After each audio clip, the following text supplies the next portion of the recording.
Dartmoor Prison, isolated from the outside world by walls of granite.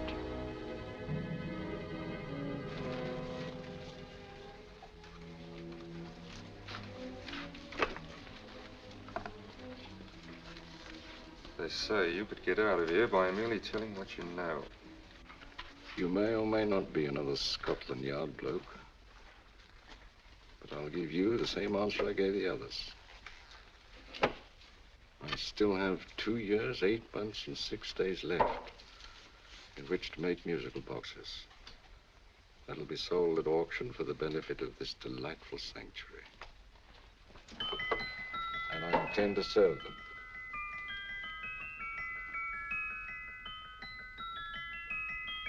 Move along. And now we come to the next object on our list, or I should say objects, because there are 3 of them. Now, ladies and gentlemen, these can be bought together or separately.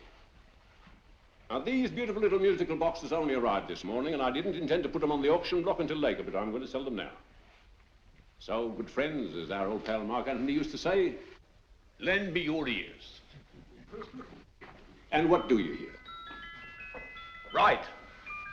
The beautiful tinkle tinkle of a musical box. What a lovely trinket. What a beautiful gift. Created and made by loving hands. A thing of beauty and utility. I was going to start with £5. It's a bargain, £5. Do I see any hands? If there's a connoisseur in the house, will go £3 for it. £2. £1. 10 shillings. Thank you, sir. Ladies and gentlemen, 10 shillings is offered for a musical box you couldn't buy anywhere in London for less than £5. It'd be stealing to let it go for 10 shillings, like taking milk from a baby. All right, we sell it for 10 shillings. 10 shillings, 10 shillings is offered, 10 shillings is offered, 10 shillings is offered. Then anybody give him £1? Want to give him £1? I won't someone give me £1. £1, £1 is offered, £1 is offered, ladies and gentlemen, £1 is offered is against you, sir. Will you go to £2? We got it £2, sir. £2. £2 is offered. £2 is offered. Going once, twice, third and the last call. Sold to the gentleman for £2. Sorry, my dear. Now, ladies and gentlemen, comes the opportunity to purchase an exact duplicate of the beautiful little musical box just bought by this gentleman for the ridiculous low price of £2. Now, it's exactly the same. Exactly the same. Made with the same hands. You hear that? Isn't that lovely? That tinkle, tinkle, tinkle, tinkle. Sounds like Bow Bells to me, you know, with little angels pulling on the ropes, eh? Who'll give me £2 for it? Who'll start me with £2? Will anybody start me with £2? Oh, come, ladies and gentlemen. You know, from your enthusiasm, we might all be in Scotland instead of London. Please buy it for me, Daddy. £2, certainly not. We all might be in Scotland. Besides, I don't like his manner. £1, 10 shillings. £1. £1 is ours. £1 is offered. £1 is offered. Going £1. Any advance? Going once, going twice, the third and the last call. Sold to the lady for £1. Smart bidding, my dear. Thank you. We come to the third and last of these beautiful little musical boxes. Exactly the same. Tinkle, tinkle. Isn't that lovely? Ladies and gentlemen, I don't bring you here to gull you and swindle you. This is the exact replica of those 2 I just sold before.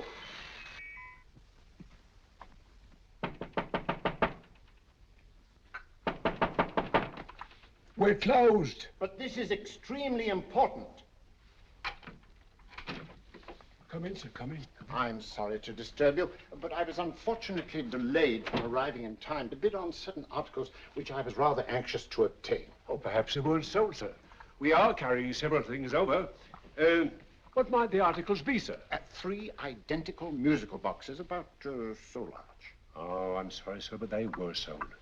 Pity you weren't here to bid on them. They didn't bring anything like the real value. I'm most anxious to obtain them. I wonder if your records would show who the purchasers were. Oh, we don't usually give out that information, sir. For certain, shall we say, sentimental reasons, I'm most anxious to get in touch with the purchasers. I'd be willing to pay, shall we say, £5. Well, for certain sentimental reasons, sir, we'd be very happy to oblige. Alfred, today's sales. The 3 musical boxes. Musical boxes? Oh, here we are. The first purchase for £2 from Mr. Julian Emery, 52 Portman Square. Write these addresses down, Alfred. Yes, sir. Second didn't leave any name. Oh, how unfortunate. I think she's a dealer. You see, they don't like us to know where the things are going. On account of the profits. You say the second purchaser was a woman. Can you give me a description of her? Oh, she was a young woman, fairly tall, slender, had a light complexion and dark hair, and she was wearing A grey suit, don't you remember? That's right. She probably runs a gift shop. She paid £1. You say she comes here fairly frequently? No, I didn't say so. But she does, sir. Like as not, she'll come in on Thursday. We have sales on Mondays and Thursdays. Oh. And the third box? The third, Mr. William Kilgore, 143B Hampton Way. For 10 shillings. Quite a drop from £2. Mr. Kilgore was a Scotchman. Oh. Well, thank you. You've been most helpful. Oh, thank you, sir. And any time you're passing, drop in. We always have lovely things for sale. How kind, sir? Thank you. I'll be back Thursday.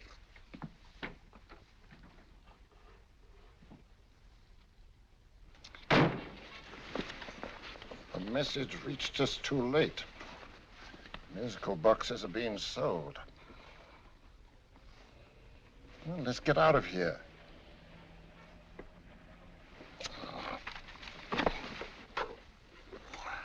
Someday you'll go too far. Reaching for a star, you fool. Yet a fool may touch a star, Colonel Cavanaugh, if he but reach high enough. But not possess it as you would. The musical boxes, they're being sold. What a pity for you, my dear Colonel. Is it my fault that the message reached us only an hour ago? Is it my fault that they were sold? You can't hold me responsible for that. Hope for your sake you're right.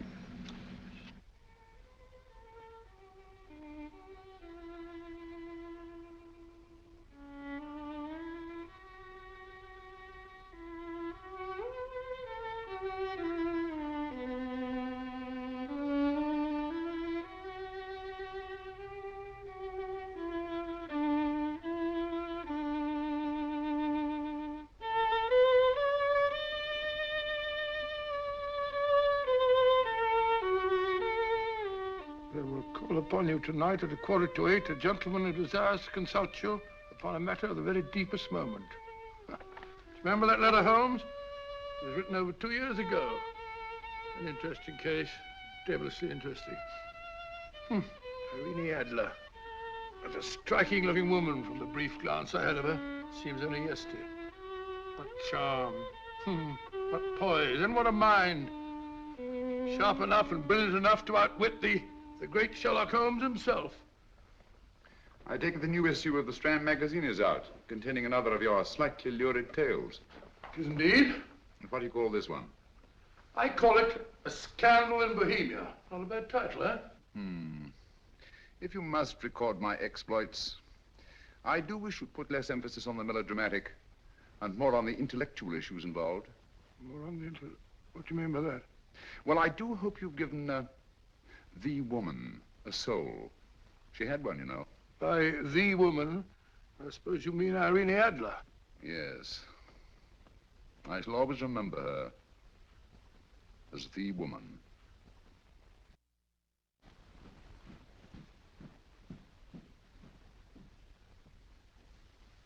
Come in. I Stinky. That's it, old boy. How are you? How are you, old boy? I haven't seen you for years. I want you to meet my old friend Sherlock Holmes. Holmes, this is Stinky. In other words, Julian Emery. How do you do, Mr. Emery? Watson has often spoken of you. Oh, has he? Yes, we were at school together. Yes, more years ago than I care to remember, but you didn't come in here just to remind me of that. No, I just happened to be in the neighborhood and saw your lights burning, so I took the liberty of looking you up. Still writing your mystery stuff? Yes, there's a new one out this week. Good, I never miss them. Oh, good, thanks. I say that bandage makes you look very interesting. Still poking your nose into other people's business as usual? Who hit you? I haven't the foggiest notion. Somebody knocked me on the head in my own living room, and then proceeded to commit the most idiotic burglary you ever heard of. Fellow must have been balmy as a coot. Balmy? Why? Come sit down, old boy. Would you like a cup of tea? Huh? Oh, all right. I'll go and tell Mrs. Hudson. Yeah. Why do you say the robbery was idiotic, Mr. Emery? Oh, simply from the fact that with about £5,000 worth of musical boxes in my living room, the thief, who I caught in the act, made off with one that isn't even worth £5. I gather you're a collector of musical boxes. Yes, I am indeed. Some of them are very beautiful, but not the one that was stolen. The thief evidently grabbed the first thing that came to his hand when he heard me coming into the room. Still, it's rather odd, isn't it, that having disposed of you, he didn't pick up something more valuable. Was there anything unusual about the stolen box? No, nothing at all. No, I picked it up in the south of France, several years ago. You say you have many valuable music boxes, and yet the thief made off with one that isn't worth £5. Sounds like rather an intriguing little problem.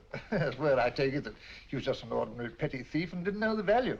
That is a possible explanation, and yet I venture to say that the average petty thief has a more extensive knowledge of the value of objets d'art than the average collector. Well, anyway, that's Scotland Yard's theory. They didn't get very excited about it. That's consistent anyway. I wonder if I might see your collection, Mr. Emery. Why, of course you could, yes. Nothing a collector likes more than showing off his trophies. When would it suit you? No time like the present. Good. My place is just round in Portman Square. Shall we? Yes, right. Hello? Where are you going? Stinky hasn't had his tea yet. Oh, I'm sorry. We're going round to my place, where I'm going to give you something better than tea. Now, this one was made for Louis XV, and is one of the very few still in existence from that period. And a particularly fine specimen at that. Charming, isn't it? Quite. It all sounded to me like a lot of mice running about on a tin roof. I'm afraid you have no ear for music, Watson. Give me a good old band playing a rousing march. You have all your silly little tweets.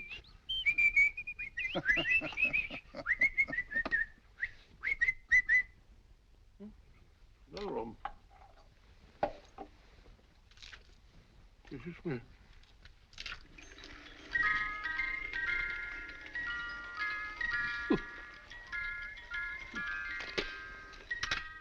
Stupid thing. Singing rabbit. What would you say offhand is the value of a box like that, Mr. Emery? Well, it's hard to say offhand, but I think we'll bring about £500 or £600 today. It's the gem of my collection. Yet a thief who steals an oddity like a musical box passes up one worth £500 for one of almost no value at all. Odd. Very odd. What was the stolen box like, Mr. Emery?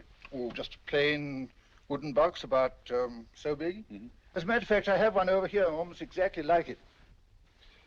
I picked this up yesterday at an auction room in Knightsbridge.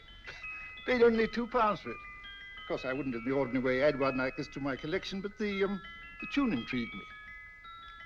I'd never heard it before.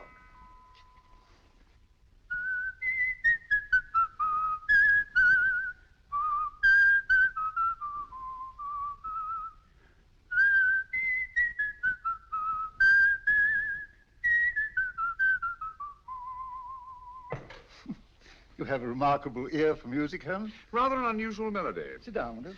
Thanks. You say you bought that box at an auction sale yesterday? Yes, the Gaylord auction rooms in Knightsbridge. Run by old, what's his name? Crabtree. Handsome man. At what time was the robbery committed? Oh, about 3 o'clock this morning. You know, Mr. Emery, that box and the robbery might well be cause and effect, especially since you say that the stolen box outwardly resembles this one a great deal. And Scotland Yard were not particularly interested, eh? Oh, yes, but I wouldn't blame him for that, especially as I told him I was quite unable to describe the thief, except, of course, for the fact that it was definitely a man. All you remember is that you came in here and someone struck you on the head. Yes, the next thing I knew, my man was trying to revive me. It might be wise for you to put that box away somewhere and lock it up. Oh, I don't think that's necessary. Besides, everything's insured. Well, at least if any further attempts at robbery are made, I'd suggest that you call the police, rather than running into any personal danger. Oh, come, Holmes, aren't you being a bit of an alarmist? Possibly. I must agree with old Stinky. Seems to me you are making rather a mountain out of a molehill. Molehill is the word, old boy, and it's time you were in bed. Thanks so much for letting us see your place. Now, the day has been glad meeting you. Holmes, I can't understand why you were so mysterious. Seems to me the petty thief explanation was the only sensible one. Really? Yes, I can't see how you can believe it was anything else. I didn't say I believed it to be anything else. The petty thief theory is the obvious one, I grant you. However, it's often a mistake to accept something as true merely because it's obvious. The truth is only arrived at by the painstaking process of eliminating the untrue. We are not able to do that in this case without further data. Rubbish, you're pulling my leg. You're trying to turn a tuppenny halfpenny robbery into an international plot. No, I'm not. I just hope that your friend Stinky is a little more cautious in the future. Just in case.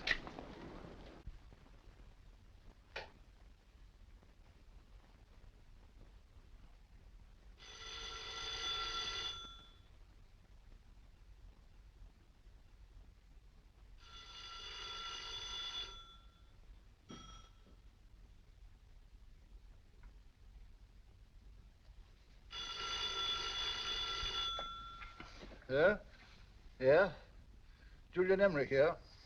Who? Why, of course I remember you, Mrs. Courtney. Yes, you're the one bright spot at that appallingly dull affair of Lady Sanford's. Huh? Of course it isn't too late to come around.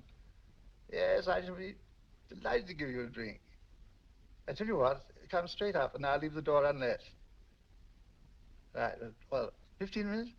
Good. I shall be counting each moment. No, I mean that, really. Right, goodbye.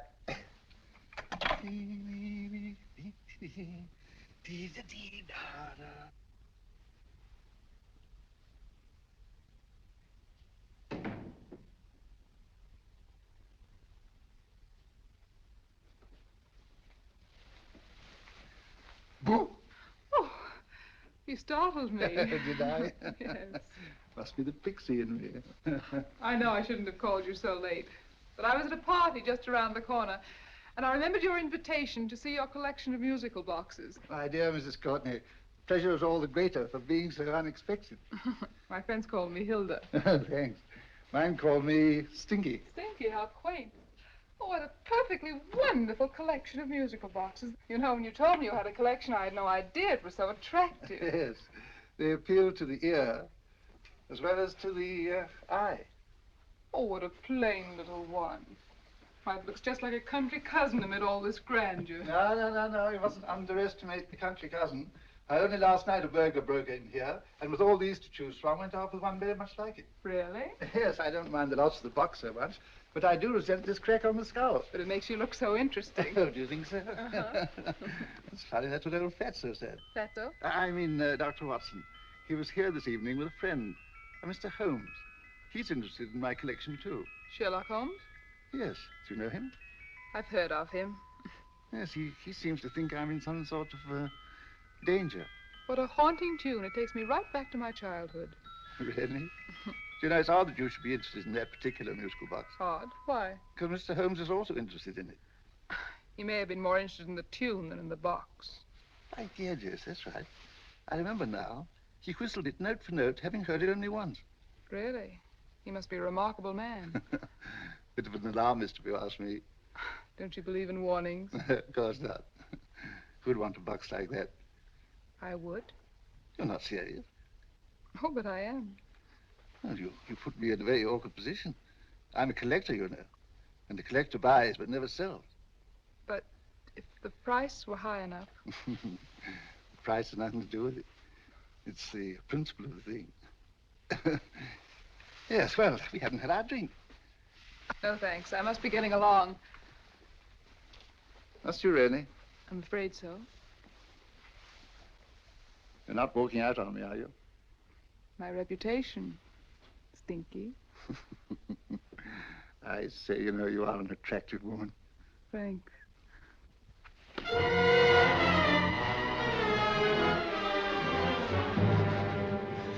You fool.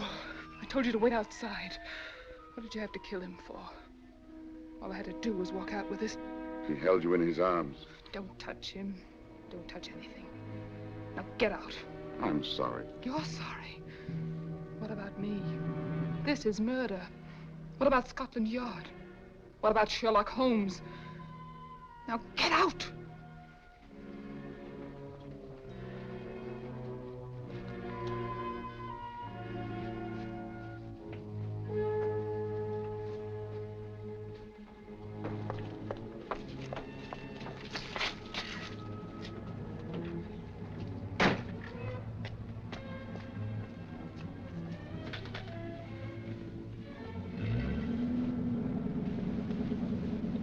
Did you get it? Good. Did you have any trouble with him? Just a matter of murder. Ah, Mr. Holmes. Hopkins. Thanks for coming so promptly. Inspector Lestrade suggested that I call through to you. Mr. Emery was the client of Mr. Holmes, Inspector. Indeed. You didn't mention that when I telephoned you, Mr. Holmes. Well, not exactly a client, Inspector. Sergeant Thompson? He was killed between the hours of 11 and 2 o'clock this morning, Mr. Holmes. Must have been someone he knew, someone of whom he had no suspicion. Poor old Stinky. It's all my fault. I should have prevented this. Well, it's no time to start talking about that now, Doctor. Apparently it's gone. That's the second attempt on the musical box that Emery bought at the auction sale. And this time it was successful. But that box was only worth £2. It was worth a man's life, Watson. I think we'd better pay a visit to Gaylord's auction room and that fellow Crabtree. Inspector, may I suggest that you make a complete search of this flat for a small, plain, musical box about that size? Thank you. Come on, Watson. You say the first box went to Mr. Julian Emery. The second to Mr. Kilgore, 143B Hampton Way. And the third to the unidentified young lady who presumably has a shop and lives near Golders Green. That's right, Mr. Holmes. Isn't it rather strange, Mr. Crabtree, that you should have had 3 identical musical boxes all playing the same tune? Where'd they come from? Dartmoor Prison. Dartmoor? Yeah, we get a regular shipment from there every month. The inmates manufacture them. Well, they make all kinds of things, you know, pipe racks, wastepaper baskets, musical boxes. Did you happen to notice if anyone showed any particular interest during the auction in the purchasers of these 3 boxes? Oh, come now, Mr. Crabtree. This is very literally a matter of life and death. Well, since you put it that way, Mr. Holmes, there was a gentleman came in here about an hour after closing time, and he was in an awful state, he was. He gave me £5 to tell him where the boxes had gone to. He said they had a sentimental value for him, sir. Expensive sentiment. Can you describe him? Well, he was tall, distinguished looking, and he had grey hair and a moustache. He was quite a gentleman, sir. What was his reaction when you were unable to supply him with the address of the young lady who owned the shop? I told him the young lady usually come back on Thursday. He said he'd come back on Thursday. Now, that's tomorrow. Thank you, Mr. Crabtree. You've been very helpful. Thank you. Come along, Watson. Where are we going now, Holmes? To the home of Mr. Kilgore, the man who bought the 3rd box.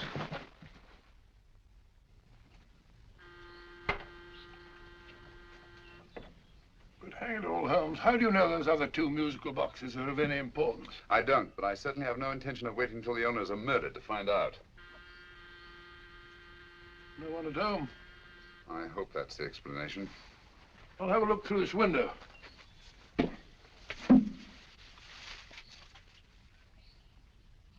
Doesn't seem to be anyone there. The whole place seems deserted, as far as I can see. Yes. Mr. and Mrs. Kilgore at home? No. When do you expect them?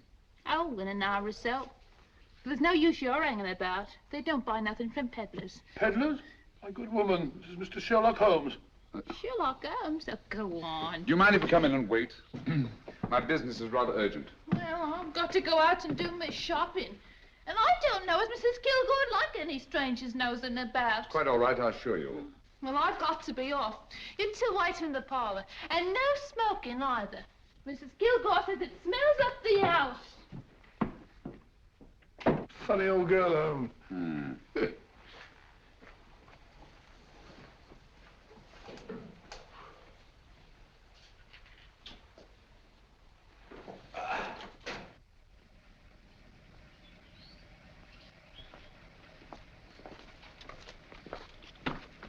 Park Lane. Park Lane? And what would the likes of you be doing in Park Lane? Now, don't worry about the fare, Ducky. If you knows how to get to Park Lane, up it.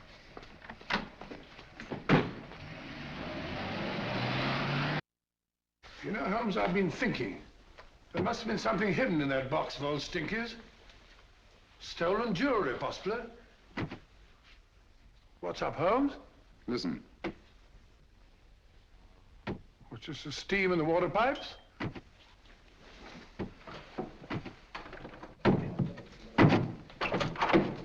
Watson! Great Scott! Come on, Holmes. Get on the chair here. It's all right, my dear. There. Now, don't worry. It's all over. There you are, dear. Don't cry anymore. She tied me up and shut me in the cupboard. I know. She won't come back. Did you show her your new musical box? Yes, she said she wanted to hear it play, and as soon as I showed it to her, she grabbed hold of No, I it. know. Now, don't worry. We'll buy you a new musical box. Yes, my dear, the best one in London. Watson. Oh, what a fool I've been. What do you mean, Holmes? She took the musical box out of this house in that market basket, right under our very noses. Why could the Kilgore charwoman want to take the music box? She isn't the Kilgore charwoman. She's a consummate actress. An extremely clever, unscrupulous woman who will stop at nothing. Take care of the child, will you, Wolfella, till our parents get back. Explain everything to them. Of course I will. But, Holmes, where are you going? Somewhere, somehow, I must get to the young lady who bought that third musical box before our opponents find her. I only hope that I won't be too late. Oh, no. No, darling, you mustn't cry anymore. Now, cheer up. Would you like to hear old Uncle make a noise like a duck?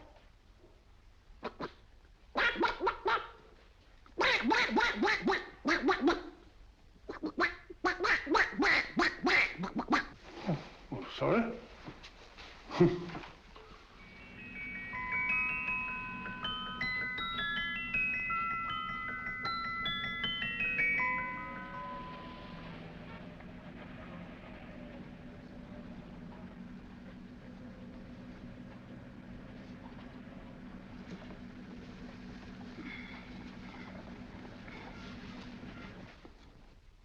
And now, ladies and gentlemen, how much am I offered for this beautiful lace Dresden china figurine? A lady of the French court. Now, this is the genuine article. What a beautiful ornament for your mantelpiece. Or you could use it as a centerpiece on the dining room table. Now, will somebody start me for £10? Will somebody start me for £10? £8? £7? All right, £5 is offered, £5 is offered, £5 is offered, £5.10, £5.15, £5.15. £6 is offered, £6, going once, going twice, the third and the last call. Have you all done? Sold to the lady from Twickenham for £6. Next, we have a real museum piece, ladies and gentlemen. A fine 19th century doll. The costume an exact replica of the holiday clothes worn by the Hungarian peasant women. Now, ladies and gentlemen, an article like this would cost you from £15 to £20 in a West End shop. I'm not going to ask you for anything like that. Who'll give me £2 for it? £2. Anybody offer me £2? £2 for the Hungarian? £2? £1. What? Anybody give me £1? Anybody offer me £1 for the doll? £1 is offered, ladies and gentlemen. £1 is offered. Now, I'm not going to waste your valuable time or mine in trying to get one half of what this beautiful doll is worth. If the young lady can steal it for £1, that's her good fortune. So it's going once, it's going twice, the third and last call. Any more? Sold to the young lady for £1. And now, ladies and gentlemen, may I draw your attention to something which may be a great surprise to you, worthy of any collection. The only other one like it is in the British Museum. It's a Ming vase of the 7th dynasty. This vase lay in a large collection somewhere outside Rome for over 2 centuries, I understand. It was discovered there by the noted antiquarian Sir Andrew Coppleston. Now, some of you may remember Sir Andrew Coppleston. Besides being a noted traveler and antiquarian, he's also a gentleman rider.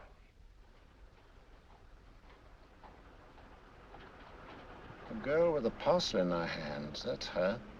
Are you sure that's the girl? Well, she fits perfectly the auctioneer's description. Follow her, Hamid.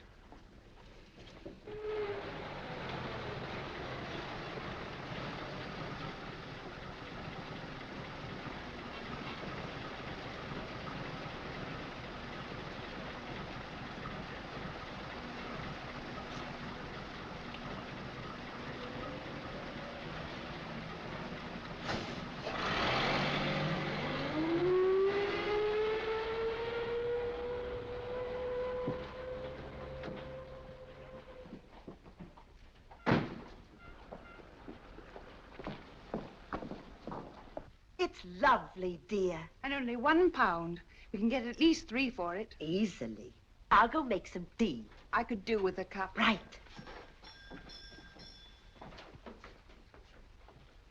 Good afternoon. Good afternoon. I'm looking for a birthday gift for a 7-year-old girl. What would you suggest? We have some lovely dolls. Now, this Hungarian I think peasant- she has enough dolls already. Books are always welcome. Well, I'm looking for something a little different. Well, that's rather cute. What is it? Well, that's a musical box. Children always love them. And this is an exceptionally nice one. It plays many tunes.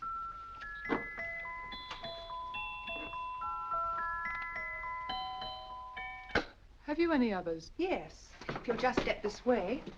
I have only 2 left.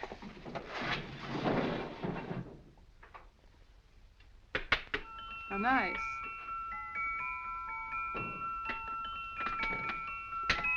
Are you sure this is all you have? I'm sorry. They're rather hard to find, you know. That's our entire allotment. I did have one other, but I sold it earlier this afternoon. But it was only a plain wooden one. It wouldn't have been a very nice gift for a child. Really? Do you happen to know who the purchaser was? Why, yes. He left his card, just in case anyone should inquire for him.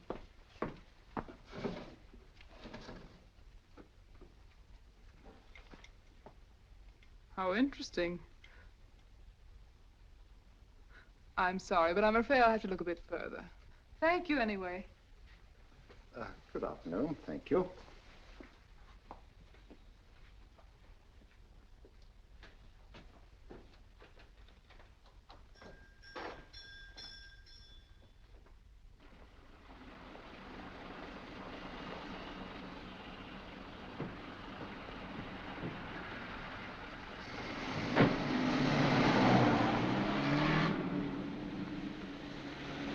Heavy!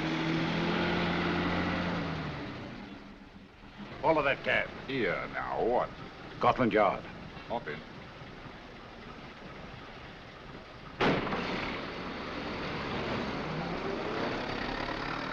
Sherlock Holmes. I might have known. We thought we were the hunters, instead of which we're the hunted. We've been fools. We played right into his hands. Of course. He's had us followed. Don't look. The man in front of the toy shop. Hamid. Turn sharp right at the next corner and again at the next.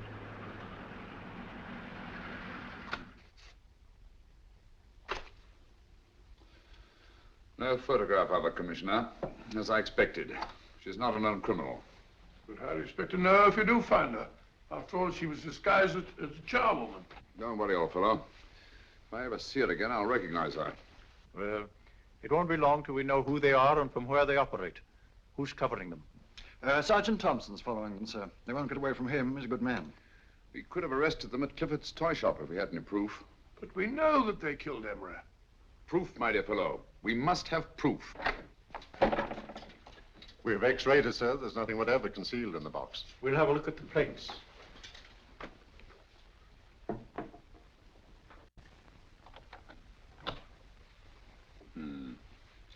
There must be some clue. And it's probably so obvious that we've all overlooked it. Seems to me we're up against a bunch of lunatics. Not lunatics, my dear fellow. Extremely astute, cold-blooded murderers. What can these little musical boxes have in them that's so important? Don't forget, they were made in Dartmoor prison. You can smuggle stuff into prison, but not out. Do you want us to break the box apart, sir, to see if there's anything the x-ray hasn't caught? No, not yet. You mind if I take it? Certainly. Thanks.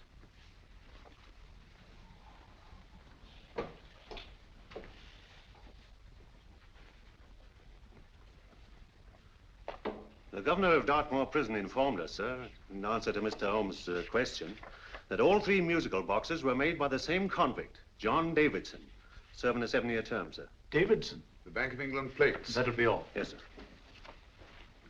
Now we're getting somewhere. Wait a minute. How did you know about the plates, Mr. Holmes? I'm a student of crime, Inspector. I make it my business to know about such things. And when the name of Davidson was mentioned... Well, who is this fellow Davidson? As long as Mr. Holmes seems to know all about it already, I suppose there's no harm in telling you. 2 years ago in London, there occurred a robbery of such tremendous importance, although the stolen articles themselves have no intrinsic value whatsoever, that the Home Secretary was instrumental in seeing that not a word of it appeared in any newspaper. But you never told me anything about this, Holmes. You were away at the time. Articles of no intrinsic value and yet of such importance? I don't understand. Davidson was apprehended within 15 minutes of committing the theft. But by that time, he'd hidden the articles in question and they've yet to be found. Before going further, Dr. Watson, I must inform you that this matter is not to be mentioned outside of this room. Of course not. Do I look like a man who'd gossip? Let's not go into that now, old fellow, shall we? Davidson had been employed for years in a position of extreme trust by the engravings department of the Bank of England. The articles he stole were nothing less than a complete duplicate set of plates for printing £5 notes. What? The Bank of England's own plates? Precisely. And with those plates, a gang of crooks could flood England with £5 notes, not forged in the usual sense of the word, but notes undetectable from genuine Bank of England notes in any way whatsoever. Good heavens. Any whisper at all might have resulted in enormous damage in shaking public confidence in the Treasury. We tried everything after we arrested Davidson. Offered him a shorter sentence if he'd tell us where he'd hidden the plates. Why, we even put in Scotland Yard men with him as cellmates, but no results. Obviously, Davidson is a man of strong character and infinite patience. Yet suddenly he feels impelled to smuggle out the secret of the hiding place of the plates to his confederates. Why? I don't understand, Mr. Holmes. Well, for example, has the Bank of England made any plans to radically change the design of the £5 note so that in, say, 7 years from now, notes made from the stolen plates would be worthless? Confidentially, Mr. Holmes, such a move was discussed. But replacing all the £5 notes in circulation would be such a Herculean task that nothing's been done about it as yet. I see. Of course, there is another possible explanation. Davidson didn't have much time to find a hiding place before he was captured. He may be afraid that the plates will be accidentally discovered before he's released. Hence his anxiety to communicate their whereabouts to his confederates as soon as possible. I believe you've hit it, Mr. Holmes. I'm sure that the message is contained in this musical box. Or rather, in all 3 musical boxes, since possession of all 3 seems to be essential. Our opponents have 2/3 of the puzzle, we have 1/3. Well, what are you going to do, Holmes? Try to deduce the message from the 1/3 that we have.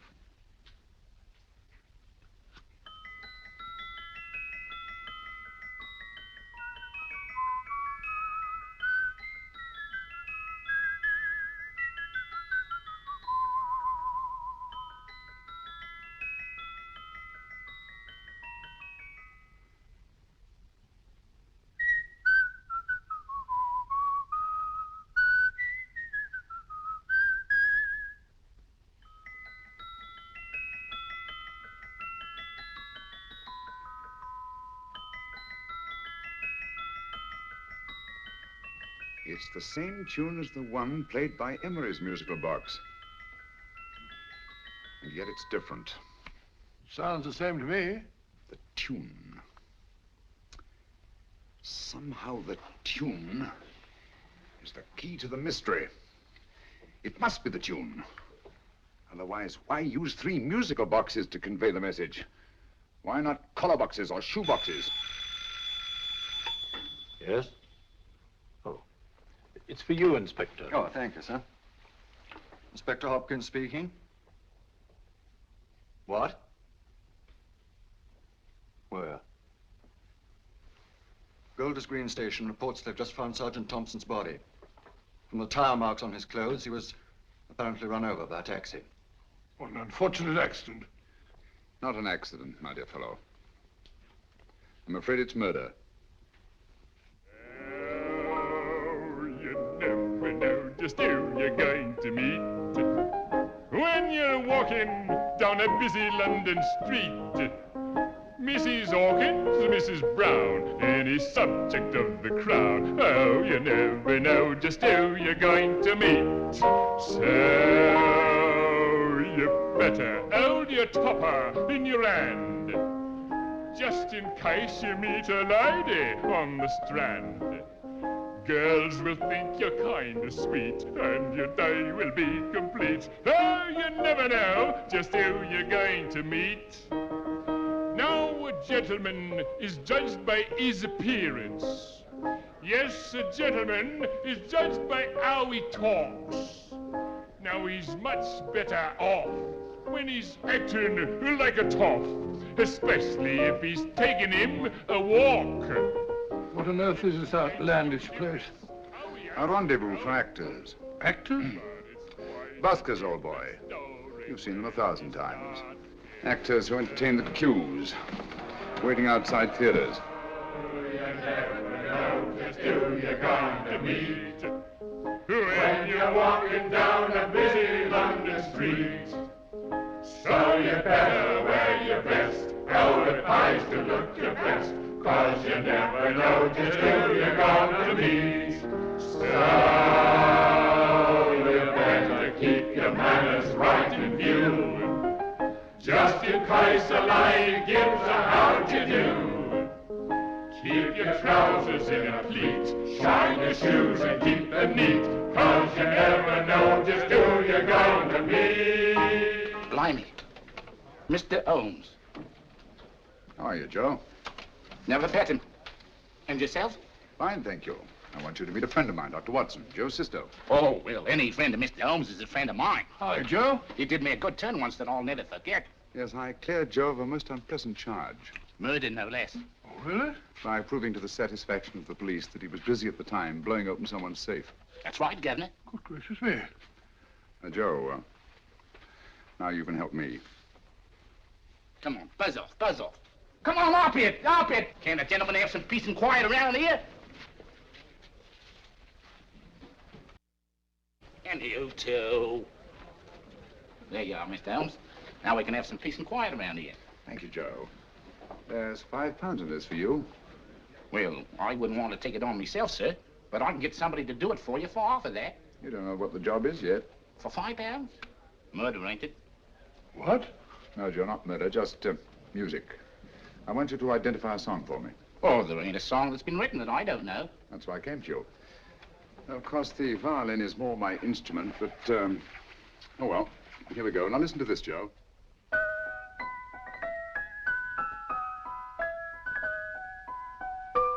Wait a minute. You're playing that wrong. That should be E natural, not E flat. You know the song? Oh, yes. It's an old Australian song called, The Swag Man. But you're playing it all wrong. That's what I hoped you'd say. Now listen again, Joe.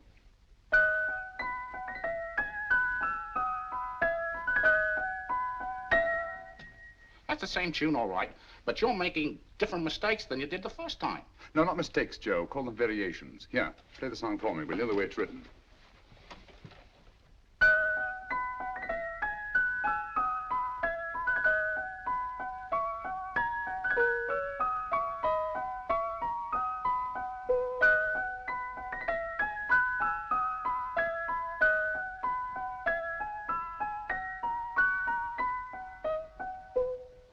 There you are. Thank you, Joe. What's it mean, Holmes? Are you onto something? Perhaps. I don't know yet. It's probably a code of some sort. Joe, could you write the song down for me, the way it was originally written? Oh, sure, Mr. Holmes. But it'll take a few minutes. Mm-hmm. Here, Mabel. Pale ale. Come on, up to it. Along with it.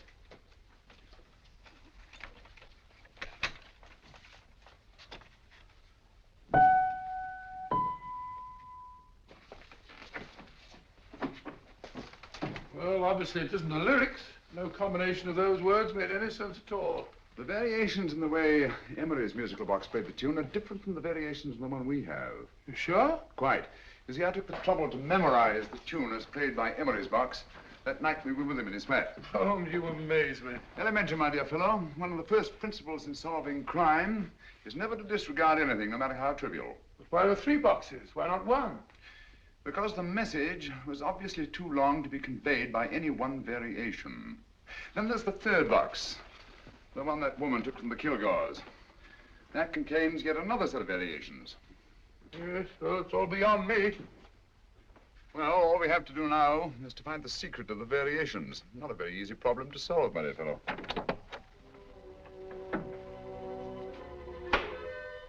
Hello. What's up? We've had company.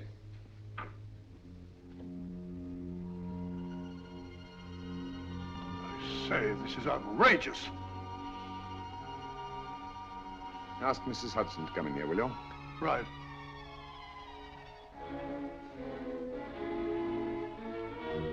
Mrs. Hudson? Yes? Oh, there you are. Will you come up here at once, please? Oh, coming, sir.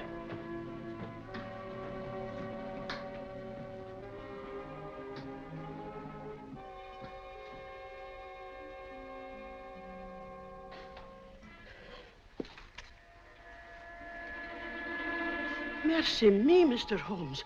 What has happened? Who called while we were out, Mrs. Hudson? Just a young lady. The one who said you wanted her to wait for you. And a nice-looking old gentleman with Our her. friends again, Watson. Friends? What did the young lady look like? Oh, I couldn't see her face. She had a heavy black veil on. But she had such a nice way with her.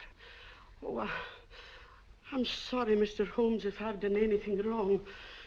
But you did say I should always let clients come in and wait for you.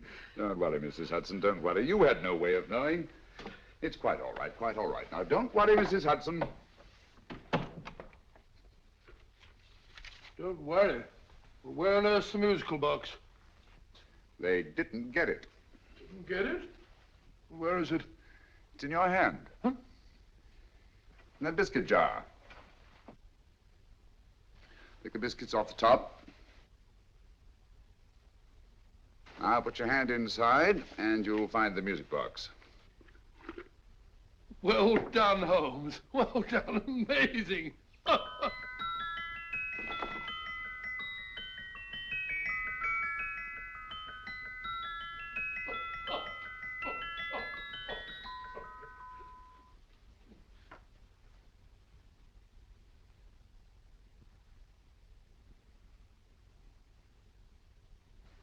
Whew.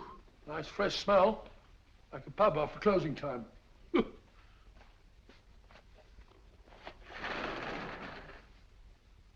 I say, Holmes. What? It's morning. Allow me to congratulate you on a brilliant bit of deduction.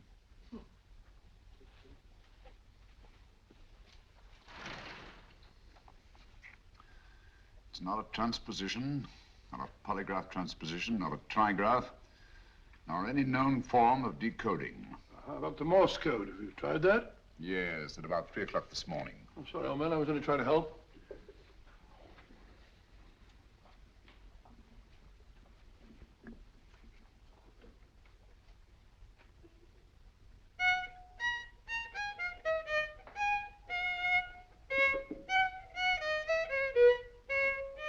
Oh, do me a favor. Not again. Must have heard that thing 1,000 times. Kept me awake all night.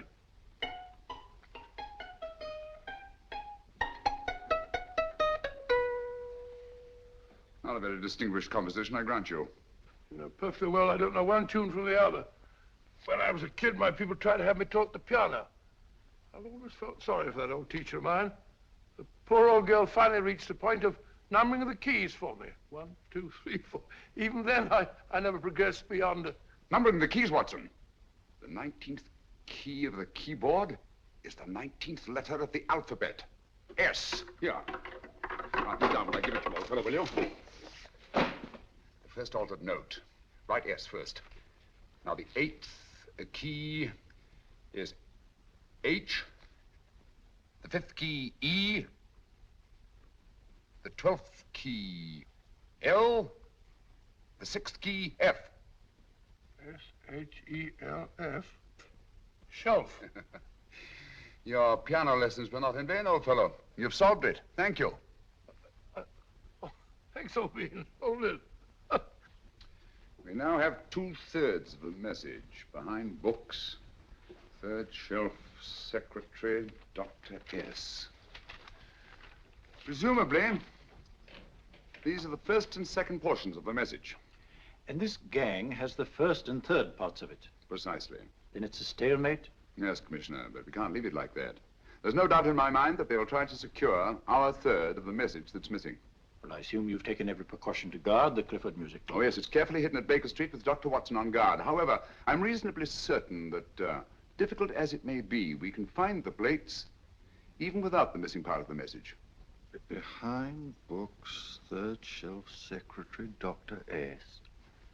Well, outside of the fact that Davidson hid the Bank of England plate somewhere in London, Mr. Holmes, I don't see that we've progressed at all.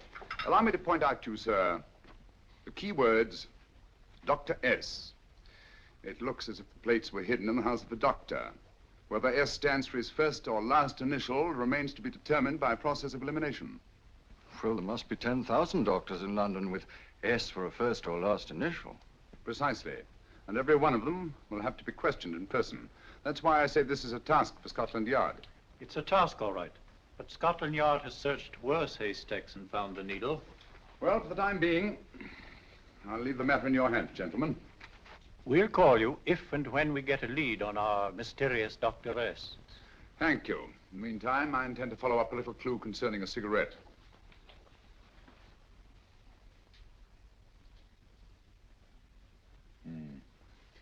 You're certain of the identification of the tobacco? Absolutely. I have made up this special blend for only 3 customers. It is almost pure Egyptian, with admixture of latakia for added body, and a pinch of perique. Merely a whisper, as one might say, for elusive fragrance. Yes, yes. And the 3 customers? Major Wilson in Bombay, India. Mrs. Catherine Leamington Smith in Ireland. Yes, and the 3rd?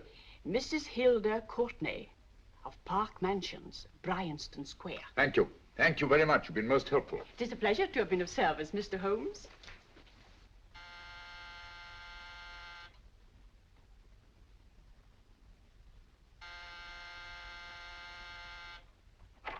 Yes? Mrs. Courtney? Yes. My name is Sherlock Holmes. Oh, do come in. Thank you. I've heard of you, of course, Mr. Holmes. I believe we have a mutual friend in Sir Edward Brookdale. He's spoken to me of you quite often. Indeed. And to what good fortune am I indebted for this visit? I think you know Mrs. Courtney. Well, I did get a summons for speeding last week. But outside of that, I don't think I'm of any interest to the police. Oh, come now, Mrs. Courtney. You seem to forget that you and I have met before. I'm sorry. I'm sure I would have remembered meeting the great Sherlock Holmes. Please sit down. Thank you. You say we met before. Yes. At the home of Mr. and Mrs. Kilgore, 143B Hampton Road. Kilgore? I don't think I know anyone of that name. Well, I didn't say you knew them. As a matter of fact, you called on them when they were out. I don't understand, Mr. Holmes. Really? And you were dressed rather differently. Indeed. Cigarette? Thank you.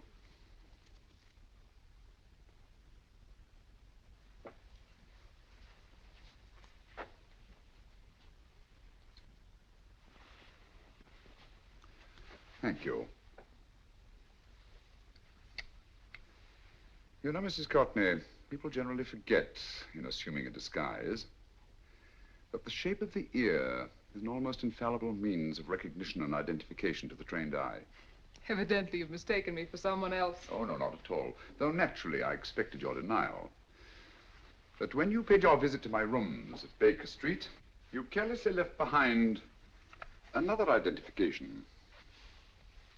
They're, identical, aren't they? Yes, I must admit they are. You see, Mr. Holmes, to catch one as clever as you, I had to use a very special lure.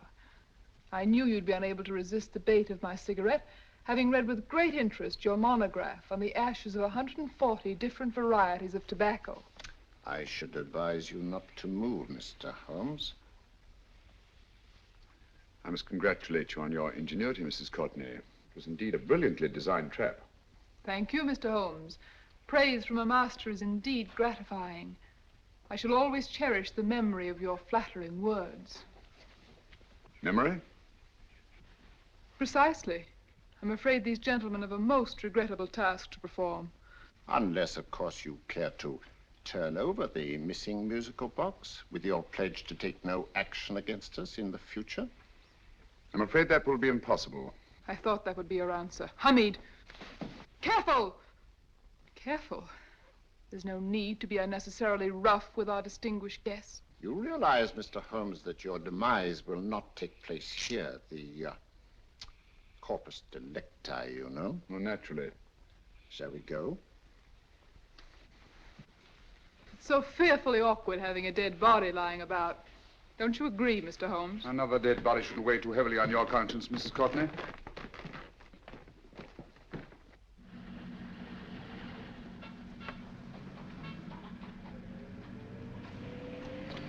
You mind if I have a cigarette? Don't see why not.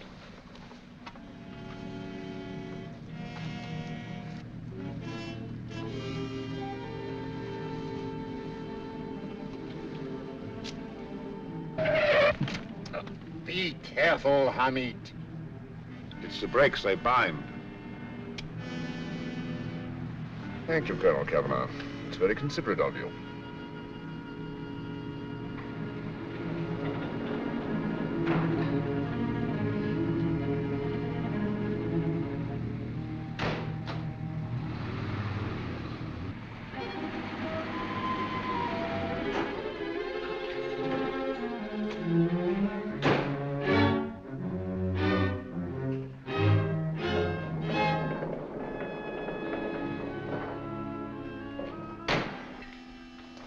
You'll be happy to know, Mr. Holmes, that your death will be a painless one. Hamid, attach this to the motor of the taxi.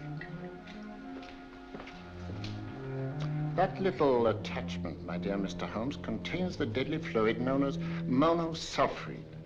The Germans use it with gratifying results in removing their undesirables.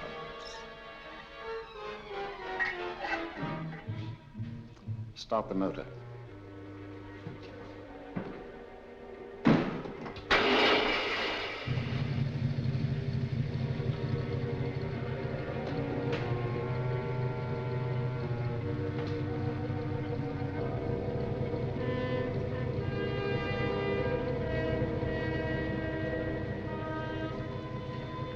Tape his mouth.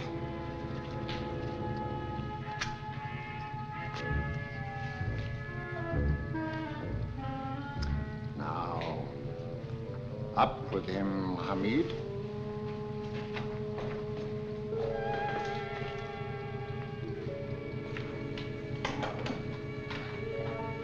You find yourself like Muhammad's coffin, Mr. Holmes, suspended between heaven and earth.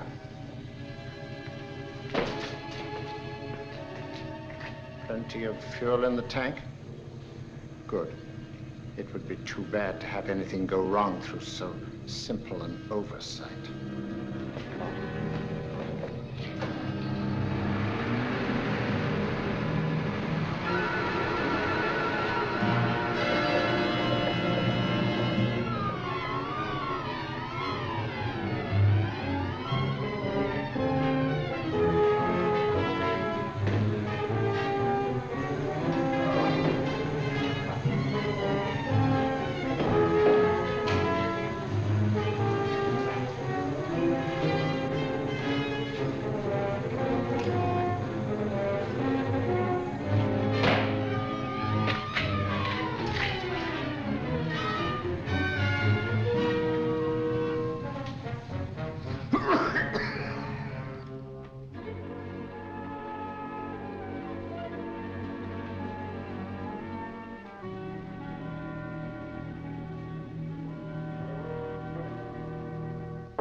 Good afternoon. Mr. Sherlock Holmes? No, I'm Dr. Watson.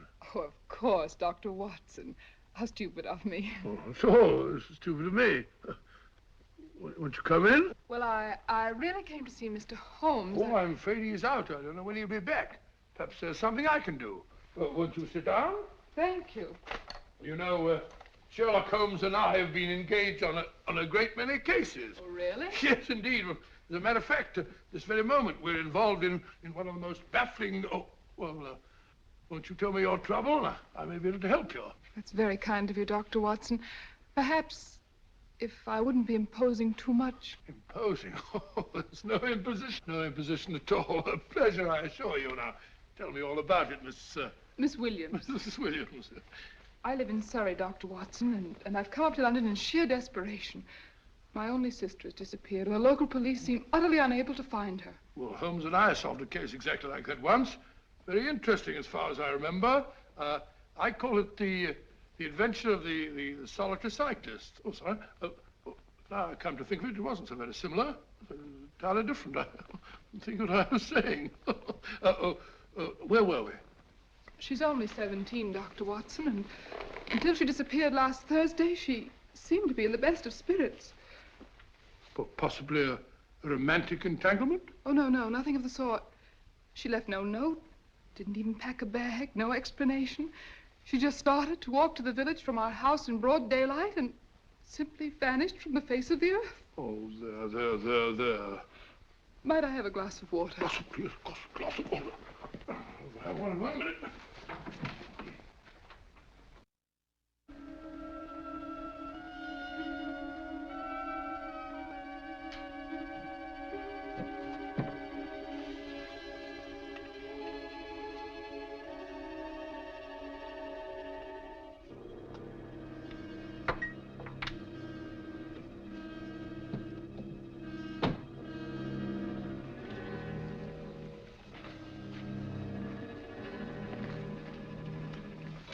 There you are, my dear. Thank you, Dr. Watson.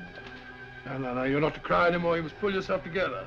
I feel much better already knowing that you're going to help me. Oh, Dr. Watson, look! Good heavens! Oh. Get through the fire brigade, quickly!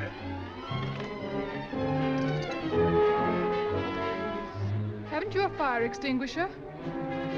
By Jove, we have in the kitchen here.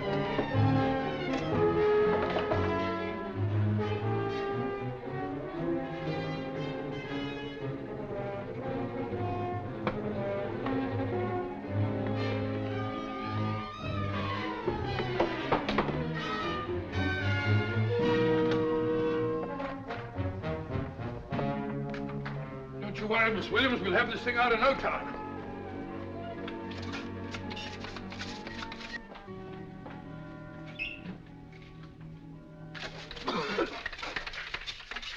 Ah, that's got it. It's a mare. Well, you see, there was no need for the fire brigade after all. I hope you weren't too frightened, Miss Williams. Gone. That's the trouble with women. They always lose their heads in an emergency. Well...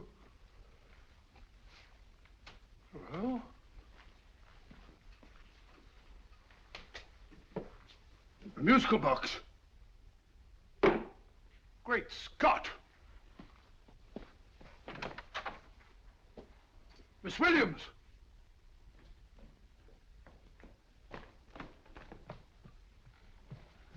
Well? Good. And Holmes? By now, Mr. Holmes has no doubt exchanged his violin for a harp. Always assuming that heaven is his destination. And now that we have the missing musical box.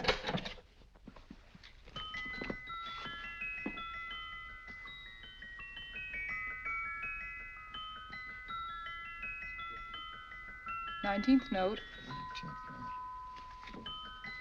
19th letter. Yes. He hasn't been there, you say? Holmes, where on earth have you been? I've been trying to get you at the club, at Scotland Yard, all over London. You're looking for me in the wrong places. Holmes, terrible things happened. I've been duped. That woman, she made a complete fool of me. Well, what do you mean? Well, she came here, let off a smoke bomb. I thought the whole place was on fire, and my first thought was to save the musical box. No need to say any more. She has the box. Yes. Don't blame yourself too much, old fellow. She's an extremely clever antagonist. Smoke bomb, you said? Well, you can console yourself with the thought that your charming friend is at least a reader of yours. What do you mean? If I remember correctly, you wrote about my little experiment with smoke and the cry of fire in a story you entitled A Scandal in Bohemia, which has just appeared in the Strand magazine. All right, oh boy. Don't rub it in. Well, it may cheer you up to know that you made a fool of me, too. That cigarette stub was planted here for one express purpose. We're going to bandaging around this place. Bandaging? What's the matter, Holmes? You hurt? Explanations will have to wait until later. At the moment, we're faced with a problem which I fear is insurmountable. Come over here, old boy, will you? Right. Our opponents are in possession of all three parts of the code. And here are we, while the Bank of England plates pass into their possession. Cheer up, old fellow, cheer up. As Dr. Samuel Johnson once said, there's no problem the mind of man can set that the mind of man cannot solve. What's that, old fellow? I was just quoting Dr. Samuel Johnson. He said there is Thank you, Watson, thank you. Leaving the front reception room, we come into the main hall, where Dr. Johnson was in the habit of passing through to have his meager meals in the dining room opposite, in company with his friend and biographer, James Boswell. We will now pass up the stairway, which remains in its natural wood finish, just as it was when the good doctor was here. The framed etching on the wall is believed to have been presented to Dr. Johnson by the distinguished painter, Sir Joshua Reynolds. I've been told here that picture was given in by Mrs. Thrale, and it's definitely not a Reynolds. Is that important, my dear?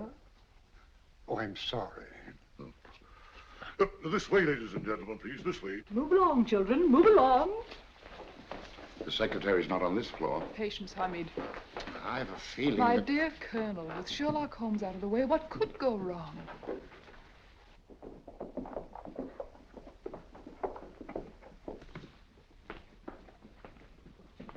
And here we have the Garrett Library, in which Dr. Johnson wrote his famous dictionary, and in which you will see also many of the great man's books and other items of interest. Step forward, ladies and gentlemen, please, step forward. Standing in the corner is the secretary, which contains many of the original works by the literary genius. On this table, Dr. Johnson's cat, Hodge, used to sleep while his master worked. A strange thing about this cat, ladies and gentlemen, was its love of oysters. They do say that the dear doctor often went hungry to find the cat that delicacy. What a pity. Now we will visit the grey room, which is immediately below us, in which you will see the very bed in which Dr. Johnson died. What did he die of? Gout. Just gout. This way, ladies and gentlemen. Mind the steps, please.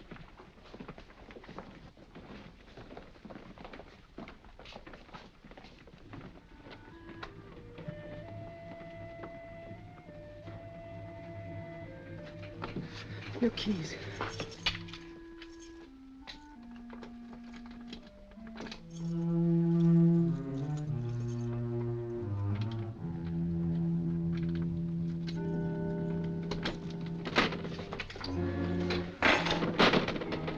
Third shelf up.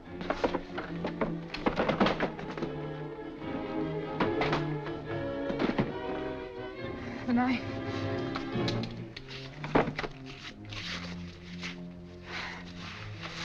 Gentlemen, the Bank of England plates. Well, Mrs. Courtney, so we meet again. No, I shouldn't do that if I were you, Colonel Kavanaugh. I must congratulate you, Mr. Holmes. You're far more clever than I thought. Thank you, Mrs. Courtney. Praise from you is indeed gratifying. I shall always cherish the memory of your flattering words. Memory? Oh, thank you. And now I have a most regrettable task to perform.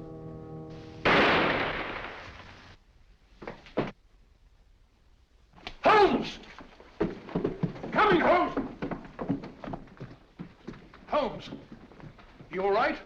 Perfectly, thank you, old fellow, but I think this gentleman on the floor requires some medical attention. We must see that he looks his best, you know, when he's hanged. Take them in charge.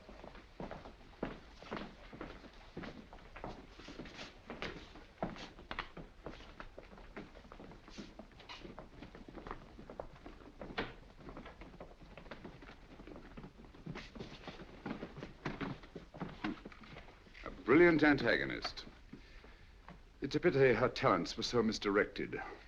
Will you see that these plates are returned to the Bank of England, Inspector? I still don't understand how you solved it, Mr. Holmes. It's entirely due to Dr. Watson. He gave me the clue when he mentioned Dr. Samuel Johnson. Well, congratulations, Doctor. Oh, thank you, Inspector. I don't think I'd have done it entirely without Mr. Holmes's help, you know.